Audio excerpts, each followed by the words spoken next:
বিসমিল্লাহির রহমানির রহিম। সুপ্রিয় শিক্ষার্থীবৃন্দ, আসসালামু আলাইকুম।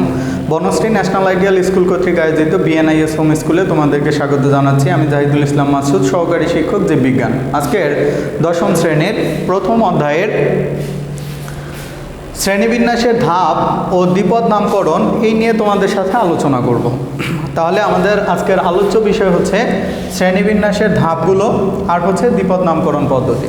শ্রেণীবিন্যাস কাকে বলে?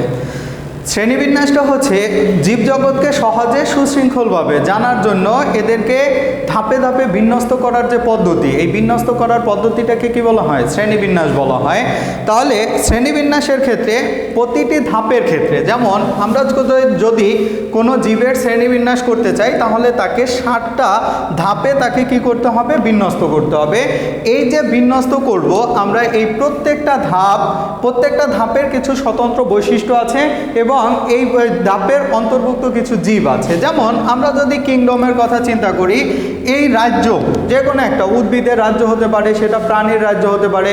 উদ্ভিদ হলে সেটাকে আমরা বলবো প্লান্টি, আর যদি প্রাণী হয় তাহলে সেটা হচ্ছে অ্যানিমালিয়া রাজ্যের অন্তর্ভুক্ত। তাহলে শ্রেণীবিন্যাসের এই যে ধাপগুলো আছে, প্রত্যেকটা ধাপের যে বৈশিষ্ট্য তার আগের ধাপের বৈশিষ্ট্যের সাথে নতুন কিছু বৈশিষ্ট্য সংযোজিত হয় বা যুক্ত হয়। যেমন পর্বের বৈশিষ্ট্যগুলো যখন লিখব, এই পর্বের বৈশিষ্ট্যের সাথে কিন্তু রাজ্যের বৈশিষ্ট্যগুলো অন্তর্ভুক্ত থাকবে। আবার যখন শ্রেণীর বৈশিষ্ট্য লিখবে, এই দুইটা বৈশিষ্ট্যের সাথে আরও কিছু নতুন বৈশিষ্ট্য কিন্তু সংযোজিত হবে। কিন্তু আমরা যখন নিচের দিকে যাব, যেমন রাজ্য, অ্যানিমালিয়া রাজ্য, পর্বের কাছে গেলে বৈশিষ্ট্যের সংখ্যা বাড়বে, কারণ রাজ্যের বৈশিষ্ট্যের সাথে পর্বের বৈশিষ্ট্যগুলো অ্যাড হয়ে যাবে, কিন্তু প্রাণীর সংখ্যা কিন্তু আস্তে আস্তে কমে যাবে। যেমন আমরা যদি এই রাজ্যটার কথাই চিন্তা করি, যে অ্যানিমালিয়া রাজ্য, ANIMALIA, অ্যানিমালিয়া রাজ্যের অন্তর্ভুক্ত, তার মানে প্রাণী যাদের কোষটা সুগঠিত, তারপরে হচ্ছে যাদের দেহে কোষে ক্লোরোফিল নাই, কোষ প্রাচীর থাকে না, তারাই হচ্ছে অ্যানিমালিয়া রাজ্যের অন্তর্ভুক্ত।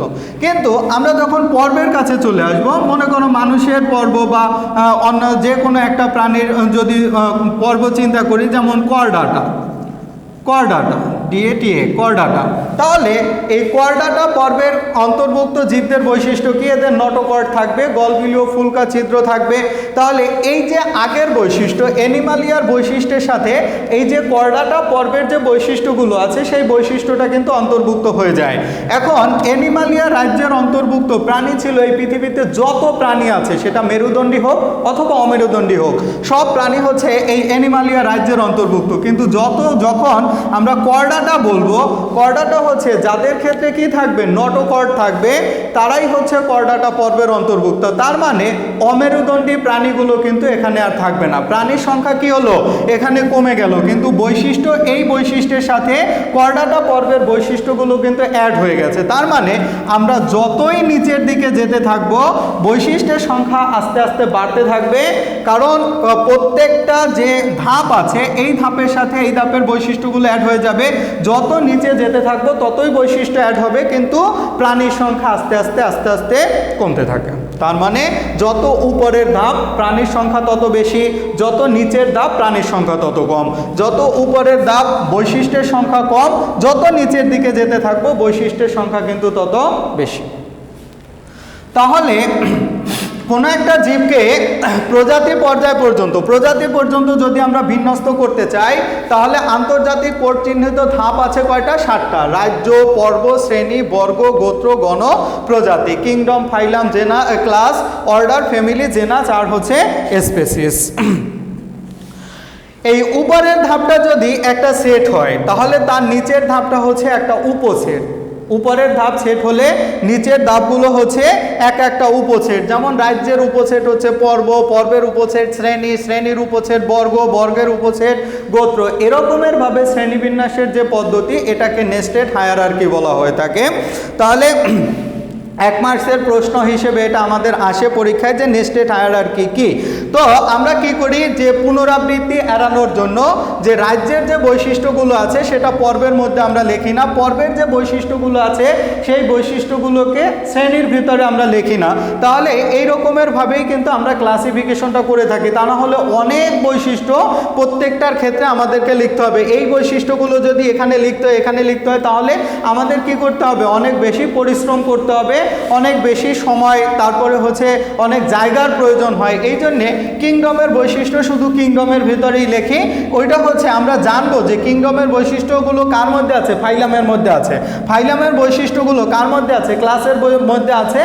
আর কিছু নতুন বৈশিষ্ট্য অ্যাড হয়। তো এই অনুসারে যদি আমরা মানুষের ক্লাসিফিকেশন করি, মানুষের শ্রেণীবিন্যাস করি, তাহলে মানুষের রাজ্যটা কি হবে, অ্যানিমালিয়া রাজ্য, অ্যানিমালিয়া। তাহলে অ্যানিমালিয়া কেন, মানুষ অ্যানিমালিয়া রাজ্যের অন্তর্ভুক্ত কারণ এদের হচ্ছে সুকেন্দ্রিক কোষ, কোষের নিউক্লিয়াসটা সুগঠিত অবস্থায় আছে, এরা হচ্ছে বহুকোষী জীব। তারপরে আরেকটা বৈশিষ্ট্য আছে যে জটিল টিস্যুতন্ত্র এদের ক্ষেত্রে বিদ্যমান থাকে। যদি পর্ব, মানুষের কি আছে, নটোকর্ড আছে, তাদের সারা জীবন কি থাকে, নটোকর্ডটা পরবর্তীতে আমাদের ক্ষেত্রে এটা মেরুদণ্ডে রূপান্তরিত হয়ে যায়। তাহলে জীবনের কোনো এক পর্যায়ে কি থাকে, নটোকর্ড থাকে। তার মানে আমরা হচ্ছি কর্ডাটা পর্বের অন্তর্ভুক্ত। তাহলে মানুষ হচ্ছে কি কর্ডাটা পর্বের অন্তর্ভুক্ত।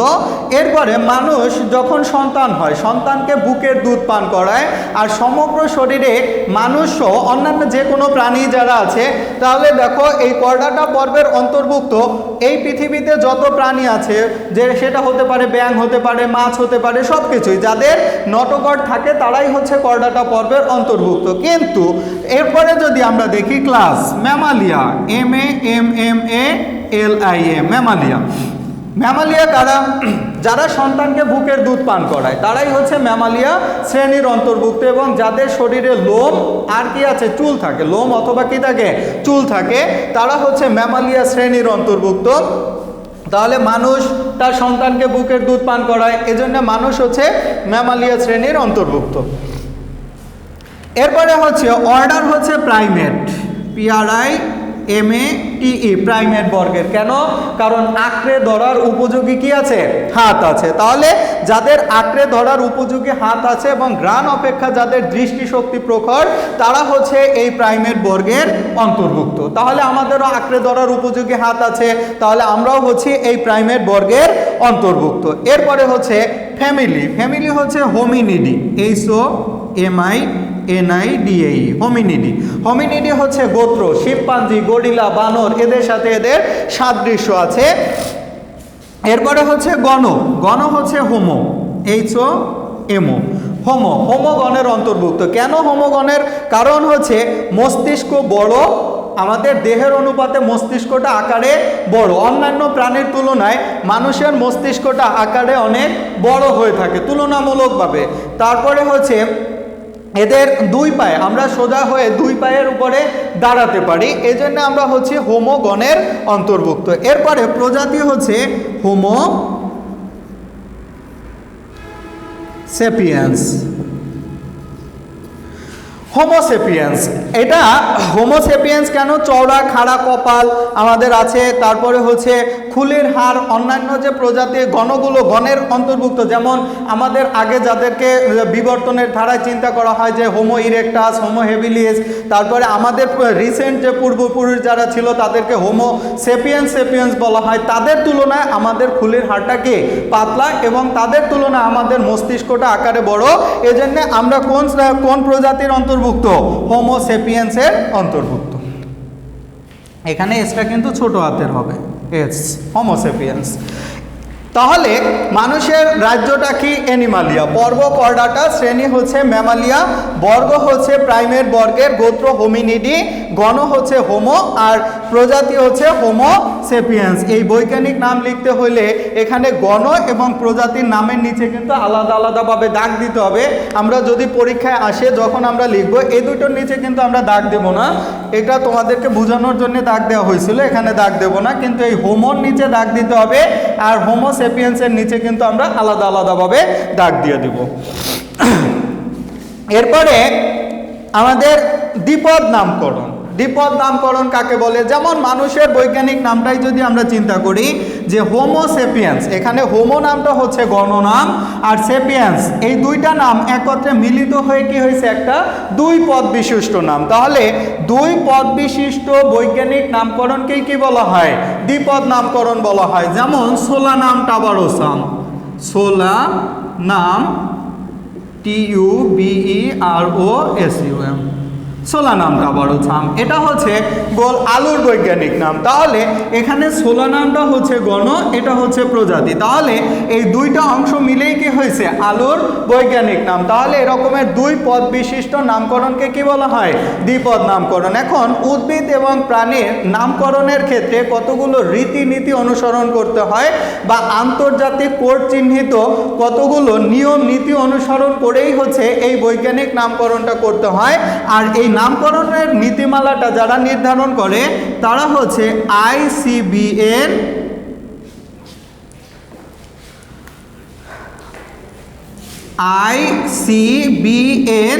আর হচ্ছে ICZN, international code of botanical nomenclature.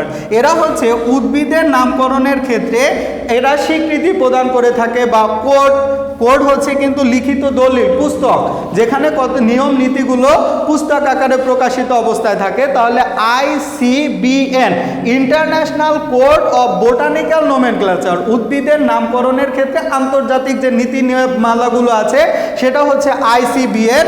আর প্রাণীর ক্ষেত্রে যেটা হয় সেটা হচ্ছে ICZN, international code of zoological nomenclature.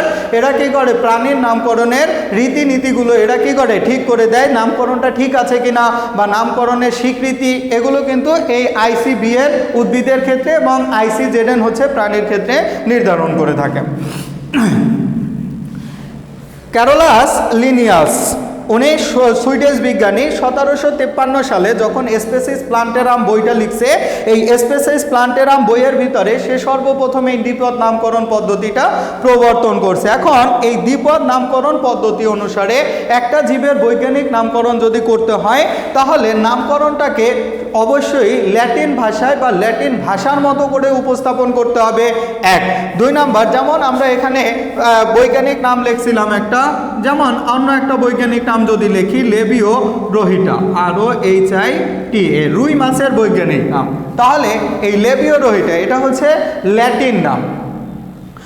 নামে দুইটা অংশ থাকবে, প্রথম নামটা হচ্ছে গণ অংশ, দ্বিতীয়টা হচ্ছে কি প্রজাতির অংশ। এই দুইটা অংশের সমন্বয় হচ্ছে বৈজ্ঞানিক নামকরণটা করতে হয় এবং নামকরণটা অবশ্যই ইউনিক হতে হবে। ইউনিক মানে অনন্য, এই নামটা যাতে অন্য কারো মধ্যে না থাকে এরকমের একটা নাম যে কোনো একটা প্রজাতির নামকরণের ক্ষেত্রে এটা অবশ্যই মাথায় রাখতে হবে যে এই নামটা অন্য কোনো জীবের আছে কিনা, যদি থাকে তাহলে এই কোন নাম দেয়া যাবে না। প্রত্যেকটা প্রজাতির জন্য আলাদা আলাদা নাম থাকবে এবং এই নামটা অনন্য হবে, আর কারো মধ্যে এই নামটা থাকতে পারবে না। তো এই যে দ্বিপদ নামকরণের ক্ষেত্রে গণনামের প্রথম অক্ষরটা বড় হাতের হবে, যেমন হোমো, এখানে এইচটা কিন্তু বড় হাতের, আর প্রজাতির নামের সবগুলো অক্ষর ছোট হাতের হবে। প্রজাতির নামের সবগুলো অক্ষর কি হবে? ছোট হাতের হবে। তাহলে গণ নামের প্রথম অক্ষরটা শুধু বড় হাতের হবে, বাকি সবগুলো অক্ষরই কিন্তু ছোট হাতের হয়ে যাবে। তার মানে হোমো নামের প্রথম অক্ষরটা বড় হাতের হবে আর প্রজাতির নামের সবগুলো অক্ষর ছোট হাতের লিখতে হবে। মুদ্রণের সময় আমরা যদি কম্পিউটার টাইপিং করি তাহলে কি করব? এটা কম্পিউটারে দেখবা এল লেখা আছে, ওখানে চাপ দিলে সবগুলো অক্ষর একটু কি হয়ে যায়? ডান দিকে বাঁকা হয়ে যায়। তাহলে এরকমের ভাবে কি করতে হবে? বাঁকা করে লিখতে হবে, হোমো SAPIENS। তার মানে যদি আমরা কম্পিউটারে টাইপ করি তাহলে সেটাকে কি করতে হবে? এটা বাঁকা করে লিখতে হবে, যে এটাকে ওই যে মুদ্রণের সময় এটাকে ইটালিক হরফে, সরি এল না, এটা হচ্ছে ইটালিক হরফ, ইটালিক অক্ষরটা হচ্ছে বাঁকা থাকে, ইটালিক অক্ষরে লিখতে হবে। আইতে ক্লিক করতে হবে, আইতে ক্লিক করলে সেটা কি হয়ে যাবে? বাঁকা হয়ে যাবে। তাহলে সেটাকে কি করতে হবে? ইটালিক অক্ষরে লিখতে হবে। তারপরে হচ্ছে হাতে যদি আমরা লিখি, হাতে লিখলে তো না নিচে দাগ দিতে হবে। যেমন আমি যতবারই উদাহরণ লিখেছি হাতে লিখছি, এই জন্য এটার নিচে দাগ এমনিতেই চলে আসছে। তার মানে প্রত্যেকটা নামের নিচে কি করতে হবে, আলাদা আলাদাভাবে গণনাম এবং প্রজাতির নামের নিচে আলাদা আলাদা করে দাগ দিতে হবে। যদি কয়েকজন বিজ্ঞানী একই সাথে একটা জীবের বৈজ্ঞানিক নামকরণ করে থাকেন, তাহলে অগ্রাধিকার ভিত্তিতে যে বিজ্ঞানী সর্বপ্রথম একটা বিজ্ঞানসম্মত নাম প্রদান করবে, তার ওই নামটাই হচ্ছে ওই জীবের ক্ষেত্রে গ্রহণযোগ্য হবে। তাহলে অগ্রাধিকার ভিত্তিতে ওই বিজ্ঞানী হচ্ছে ওই জীবের নামকরণ করেছেন বা প্রবক্তা। এরপরে যদি যিনি এই জীবের নামকরণটা করলেন, তার নামের প্রথম অক্ষর এবং হচ্ছে নাম প্রকাশের সাল, এটাকে সংক্ষেপে নামের শেষে লিখে দিতে হবে। যেমন মানুষের বৈজ্ঞানিক নাম হোমো সেপিয়েন্স, এটা লিনিয়াস আবিষ্কার করছে কত সালে, 1758 সালে। তাহলে এটাকে সংক্ষেপে লিখে দিতে হবে। তারপরে হচ্ছে অরাইজা সেটিভা, ORYZA, অরাইজা সেটিভা, এটা হচ্ছে আমাদের ধানের বৈজ্ঞানিক নাম। এটাও লিনিয়াস আবিষ্কার করছে কত সালে, 1753 সালে। তাহলে এরকমের ভাবে সংক্ষেপে কি করতে হবে, নামগুলোকে এখানে ব্র্যাকেটের ভিতরে আমরা লিখে দেব। তাহলে আমাদের আজকের ক্লাস হচ্ছে এতটুকু পর্যন্তই। আশা করি তোমরা বুঝতে পেরেছ। আল্লাহ হাফেজ, আসসালামু আলাইকুম।